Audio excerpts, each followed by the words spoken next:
हम आज यहाँ सुनाई दे रहा है?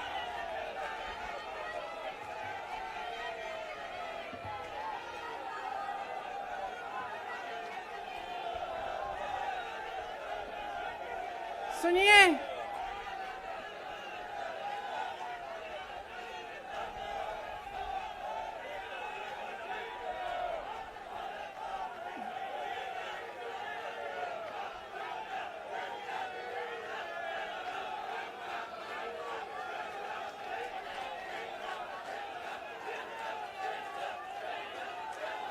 अब बोलूं? इजाजत है? मेरे यूपी के भाइयों, बोलने दो। देखिए, यहां पे बैठे हुए मेरे मन में एक पुरानी बात आई। 32 साल पुरानी बात है। मई 1991 की बात है। मेरे पिता की शव यात्रा तीन मूर्ति भवन से निकल रही थी। अपनी मां के साथ और अपने भाई के साथ हम एक गाड़ी में बैठे थे। सामने भारतीय सेना की एक ट्रक थी, फूलों से लदी हुई थी। उसके ऊपर मेरे पिताजी का शव था। थोड़ी देर काफिला चला, 5-10 मिनट चला। फिर राहुल कहने लगे मैं उतरना चाहता हूं। तो मां ने मना किया। उस समय सुरक्षा का भी बहुत वो था। तो मां ने कहा नहीं, तुम उतर नहीं सकते। राहुल ने जिद की, नहीं मैं उतरूंगा। मैंने मां से कहा मां उतरने दो। राहुल गाड़ी से उतरा।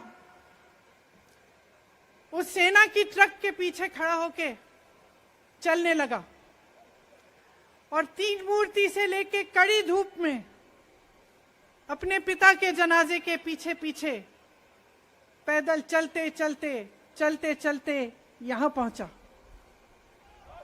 इस जगह से कुछ 400-500 गज दूर यहां पर मेरे शहीद पिता के अंतिम संस्कार मेरे भाई ने किए।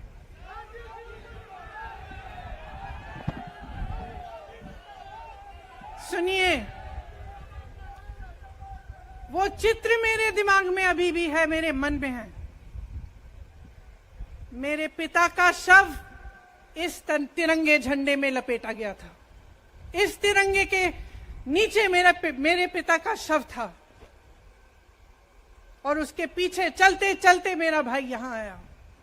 उस शहीद पिता का अपमान भरी संसद में किया जाता है। उस शहीद के बेटे को आप देशद्रोही कहते हैं, आप मीर जाफर कहते हैं, उसकी आप मां का अपमान करते हैं। आपके मंत्री मेरी मां का अपमान भरी संसद में करते हैं। आपके एक मुख्यमंत्री कहते हैं कि राहुल गांधी को पता भी नहीं है कि उनका पिता कौन है।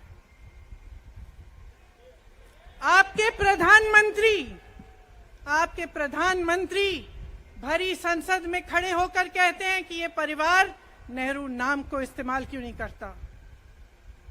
पूरे परिवार का अपमान करते हैं। कश्मीरी पंडित समाज के रिवाज का अपमान करते हैं, जिसके तहत एक बेटा अपने बाप के मरने पर पगड़ी पहनता है, परिवार की परंपरा को आगे बढ़ाता है। लेकिन आप पर कोई मुकदमा नहीं होता। आपको 2 साल की कोई सजा नहीं मिलती। आपको जेल की सजा नहीं मिलती। आपको संसद से कोई बाहर नहीं निकालता। आपको मना नहीं करता कि 8 सालों के लिए आप चुनाव नहीं लड़ सकते। क्यों? मैं पूछना चाहती हूं क्यों? आज तक हम चुप रहे हैं। हमारे परिवार का अपमान करते गए। मेरे भाई ने क्या कहा? संसद में वो मोदी जी के पास गए और उनसे गले लगे। मेरे भाई ने कहा, मैं आपसे नफरत नहीं करता हूं, मेरे दिल में आपके लिए कोई नफरत नहीं है, हमारी विचारधारा अलग है, लेकिन हमारी नफरत की विचारधारा नहीं है। तो मैं पूछना चाहती हूं, एक आदमी का कितना अपमान करोगे, कितना अपमान करोगे? क्या यही है इस देश की परंपरा? आप परिवारवादी कहते हैं, तो भगवान राम कौन थे? भगवान राम को वनवास में भेजा गया, उन्होंने अपने परिवार, अपनी धरती के प्रति अपना धर्म निभाया। क्या भगवान राम परिवारवादी थे? क्या पांडव परिवारवादी थे कि वो अपने परिवार की संस्कारों के लिए लड़े? और हमें क्या शर्म आनी चाहिए कि हमारे परिवार के सदस्य शहीद हुए इस देश के लिए, कि इस झंडे में उनका खून है, इस धरती में उनका खून है, इस देश के लोकतंत्र को मेरे परिवार के खून ने सींचा है। और जो सोचता है कि हमें अपमानित करके हमें डराएंगे, हमें धमकाएंगे, जो सोचता है कि तमाम एजेंसियों को लगाकर हम पे छापे मारकर हमसे कुछ भी कर ले, हमको हमें डराएंगे, वो गलत सोचते हैं। हम डरने वाले नहीं हैं। हम और मजबूती से लड़ेंगे। हम इस देश के लोकतंत्र के लिए कुछ भी करने के लिए तैयार हैं। इस देश के लोकतंत्र को, इसकी नींव कांग्रेस पार्टी के महान महापुरुषों ने डाली है। कांग्रेस पार्टी लड़ी इस देश की आजादी के लिए, और आज भी इस देश की आजादी के लिए ही लड़ रही है। कभी कभी मैं सोचती हूं, मुझे समझ में नहीं आता कि पब्लिक क्या सोच रही है। क्या देख नहीं रही है क्या हो रहा है? क्या आपको दिख नहीं रहा है कि आपकी सारी संपत्ति लूटी जा रही है, एक आदमी को दी जा रही है, गिने चुने उद्योगपतियों को सब कुछ दिया जा रहा है? किसकी संपत्ति है? ये राहुल गांधी की संपत्ति है, ये आपकी संपत्ति है। ये पीएसयू किसके हैं? किसके लिए बनाए गए? आपके लिए बनाए गए, जो ऐसे एक के बाद एक इनको बेचे जा रहे हैं, दिए जा रहे हैं। इसी से तो आपका रोजगार आता है। छोटे उद्योगों से, छोटे व्यापारियों से आपका रोजगार आता है, किसी बड़े अडानी से नहीं आता। रोजगार नहीं देते, छीनते हैं आपका रोजगार। तो आप समझ क्यों नहीं पा रहे हैं? आप गैस के सिलेंडर के लिए 1000 रुपए दे रहे हैं, और यहां आपकी सारी संपत्ति किसी को सौंपी जा रही है। राहुल गांधी जी ने क्या कहा? अरे कौन सा इतना बड़ा जुल्म कर लिया कि आपसे 2 सवाल पूछ लिए, जवाब नहीं दे पाए ना, घबरा गए। और जो अहंकारी होते हैं, तानाशाह होते हैं, क्या करते हैं? जब सवालों का जवाब नहीं दे पाते तो पूरी सत्ता को लेकर जनता को दबाने की कोशिश करते हैं। जो सवाल उठाता है उसको दबाने की कोशिश करते हैं। आपने कभी सोचा है, आंखें खोलिए, आपने कभी सोचा है कि ये पूरी सरकार, ये सारे मंत्री, ये सारे सांसद एक आदमी को बचाने की क्यों इतनी कोशिश कर रहे हैं? इस अडानी में है क्या कि इसको आप सारी संपत्ति दे रहे हो देश की? 20 हजारों करोड़ शेल कंपनियों में इनकी हैं, और आप इन पे इंक्वायरी नहीं कर सकते। ये अडानी है कौन कि आप सब उनका नाम उठते ही बौखला जाते हैं और उनको बचाने में लग जाते हैं? देखिए, आप इस देश के देशवासी हैं, ये देश आपका है, ये लड़ाई आपकी है। आज तमाम नौजवान बेरोजगार क्यों हैं? हम इश्तेहार तो देख रहे हैं, होर्डिंग देख रहे हैं, मदर ऑफ डेमोक्रेसी लिखा है, कहते हैं कि हमारी अर्थव्यवस्था बहुत तेजी से आगे बढ़ रही है, तो इतने नौजवान बेरोजगार क्यों हैं? तो जहां जहां हम जाते हैं बेरोजगार नौजवान क्यों दिखते हैं? इतनी महंगाई क्यों है? इतनी महंगाई क्यों है? क्या आप इतने बड़े काम कर सकते हो लेकिन एक गैस सिलेंडर का दाम कम नहीं कर सकते? आप छोटे व्यापारियों की मदद नहीं कर सकते? आप रोजगार नहीं बनवा सकते? तो फिर आपकी सरकार किस काम की है? लोगों को दबाने के लिए है या अडानी जी को आगे बढ़ाने के लिए है? तो आज ये समय आ गया है कि हमें गंभीरता से सोचना पड़ेगा। ये सरकार पूरी कोशिश करती है कि आपका ध्यान भटकाया जाए। अब आप सोचिए, कन्याकुमारी से कश्मीर तक एक आदमी चला, उसके साथ लाखों लोग चले। क्या पैगाम लेके चला? किस लिए चला? उसके दिल में क्या भावना थी कि लाखों लोग देश भर से उससे जुड़ के चले? समता, एकता की भावना थी। आज आपके सारी मीडिया, आपके सारे मंत्री, आपके सारे सांसद, आपके सारे कार्यकर्ता कह रहे हैं कि राहुल जी ने विदेश जाकर देश का अपमान किया, राहुल जी ने एक वर्ग का अपमान किया। क्या एक आदमी जो कन्याकुमारी से लेकर 5000 किलोमीटर कश्मीर तक चल के ये रोज रोज कहता है कि इस देश को एक होना चाहिए, सबको समान दृष्टि से देखना चाहिए, क्या ये आदमी देश का अपमान कर सकता है? क्या ये आदमी एक वर्ग का अपमान कर सकता है? तो ये आदमी क्या कर रहा है? ये आपकी आवाज उठा रहा है। ये क्या कह रहा है? कह रहा है कि गरीबों को अपना हक दो, नौजवानों को अपना हक दो, महिलाओं को अपना हक दो। यही तो कह रहा है। और हक क्या है? हक ये है कि जो आपका है वो आपके हाथों में जाना चाहिए, किसी बड़े उद्योगपति के हाथ में नहीं, जो प्रधानमंत्री जी के मित्र हैं। ये है आपका हक। उसी हक की लड़ाई लड़ रहा है। तो आप समझिए, ये एक इंसान की बात नहीं है, ये एक राहुल गांधी की बात नहीं है, ये पूरे देश की बात है। जब हम कहते हैं लोकतंत्र को बचाना है, तो हम किस बात की को बचाने की कह रहे हैं? क्या कह रहे हैं हम? लोकतंत्र क्या होता है? खुल के जवाब मांगो, सवाल उठाओ। यही तो लोकतंत्र है कि आपको कोई आपत्ति है, कोई समस्या है, आप किसी के पास जाकर अपना हक मांग सकते हैं। आप कह सकते हैं, भाई हमारे लिए ये क्यों नहीं किया, इतनी महंगाई क्यों है, हमारे लिए रोजगार क्यों नहीं बनाए? लेकिन आज यही हक आपसे छीना जा रहा है और आपका ध्यान इधर उधर भटकाया जाता है और इतनी चीजों को फैलाया जाता है जो सच नहीं है, झूठों को फैलाया जाता है। आप सोचिए, राहुल गांधी दुनिया के सबसे बड़े जो शिक्षा के संस्थान है वहां से पढ़ के आए हैं। हार्वर्ड और कैम्ब्रिज की उनकी डिग्री है। कैम्ब्रिज से उन्होंने इकोनॉमिक्स में मास्टर्स डिग्री, एमफिल डिग्री उनको मिली। आप उसको पप्पू बनाते हैं।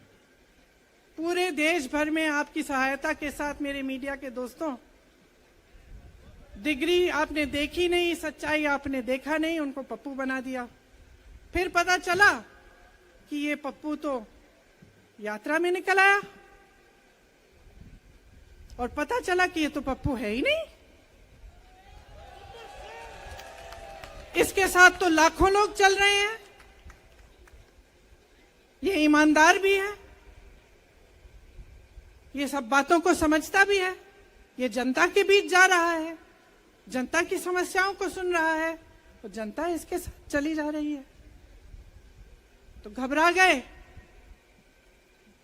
गए कि राहुल गांधी ने संसद में वो सवाल उठाए जिनका उनके पास जवाब नहीं है।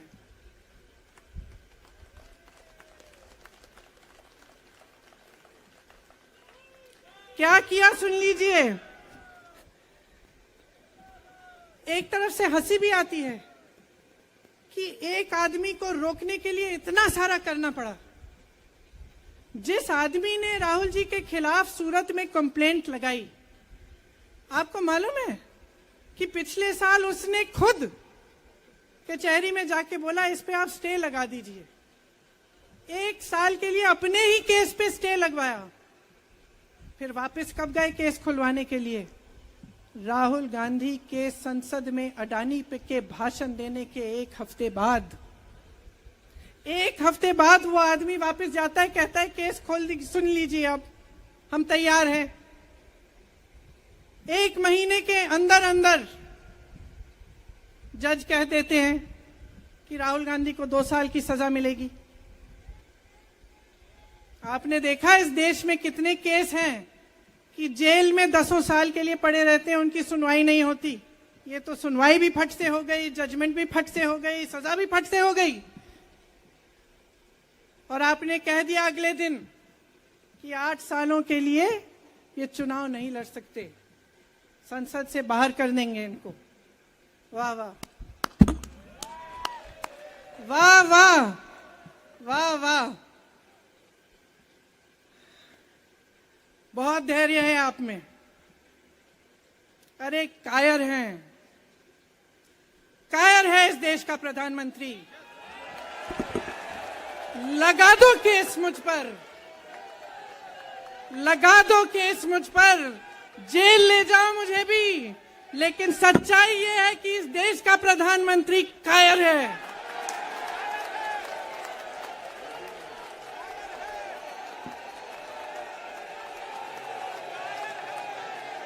अपनी सत्ता के पीछे छुपा हुआ है,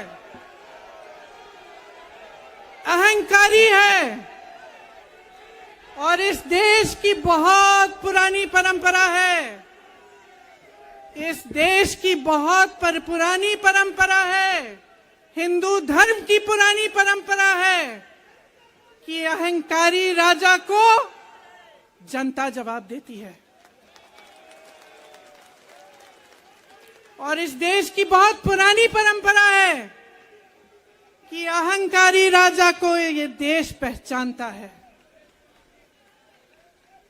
मेरे परिवार ने मुझे एक चीज सिखाई है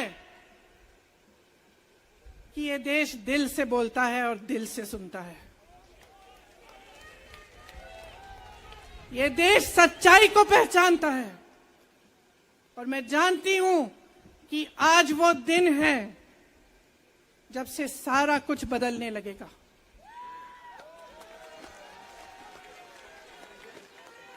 मेरे मीडिया के साथियों, मैं आपसे कहना चाहती हूं, बहुत हो गया है, बहुत हो गया है।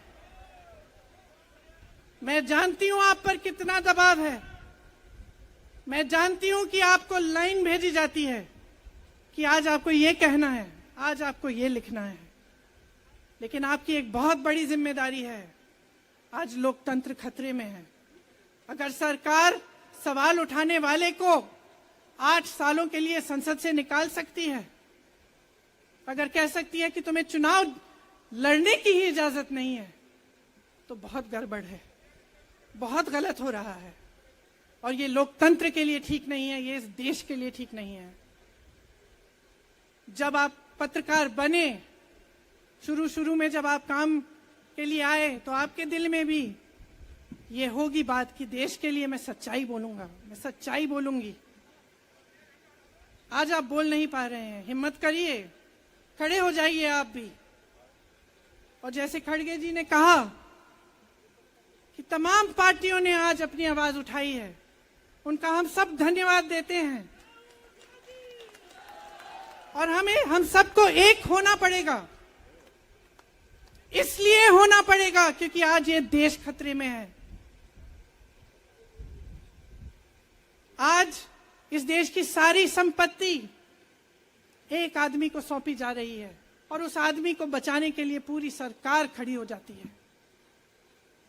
बहुत गलत हो रहा है। अगर आज मेरे भाइयों और बहनों आप इसको पहचान नहीं पाएंगे तो इस देश को बहुत खतरे में डाल देंगे। इसीलिए यहां खड़े हुए महात्मा गांधी जी की समाधि के कुछ ही गज दूर खड़े हुए मैं आपको याद दिलाती हूं कि कितनों ने इस देश के लिए अपना खून बहाया है,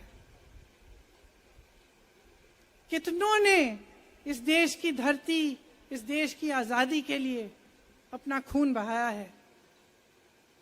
ये अफसर हैं यहाँ तैनात खड़े हैं, इसी तरह से इनके भाई सरहद पे खड़े होते हैं हमारे लिए, आज भी अपना खून बहा रहे हैं। क्या इसके लिए? क्या अडानी जी के लिए? कि अपने देश के किसान के लिए, अपने देश के गरीब के लिए, अपने देश के छोटे व्यापारियों के लिए, महिलाओं के लिए, अपने बच्चों के भविष्य के लिए हम सब अपनी जान देने के लिए तैयार हैं। तो मैं आपसे आग्रह करती हूं, मेरे देशवासियों, आंखें खोल लो, समय आ गया है, डरो मत। राहुल गांधी के शब्दों में डरो मत, इनका सामना करने का समय आ गया है। एकजुट हो जाओ, सामना करो, इस देश की सच्चाई को उभारो, इस देश की एकता को बनाए रखो और इस देश को आगे बढ़ाओ। जय हिंद, जय हिंद, जय हिंद।